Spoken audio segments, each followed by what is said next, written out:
ಪ್ರಥಮ ಓವರಿನ ಪ್ರಥಮ ಎಸೆತ ಎಲೈಟ್ ಕಡೆಯಿಂದ ಆರೀಶ್ ಅವರು ತಂಡಕ್ಕೆ 1 ಅಂಕದ ಸೇರ್ಪಡೆ.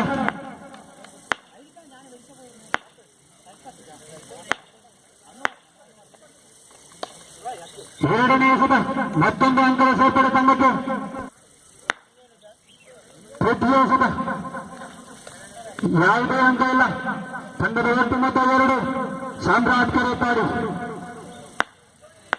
ಇದೀಗ ಎಲೈಟ್ ಕಡೆಯಿಂದ ಹರೀಶ್ ರವರು ತೃತೀಯ ಎಸೆತ ಉತ್ತಮವಾದವರ ಚಾಚಾಗಮನ 3 ಅಂಕಗಳನ್ನು ಒಳಗೊಂಡಿದೆ. 5ನೇ ಎಸೆತ ಎಲೈಟ್ ಕಡೆಯಿಂದ ಹರೀಶ್ ರವರು ಕರೆಪಾಡಿ ಕಡೆಗೆ 5 ಎಸೆತಗಳ ಮುಂದೆ 3 ಅಂಕಗಳನ್ನು ಒಳಗೊಂಡಿದೆ ಸಾಮ್ರಾಟ್ ಕರೆಪಾಡಿ.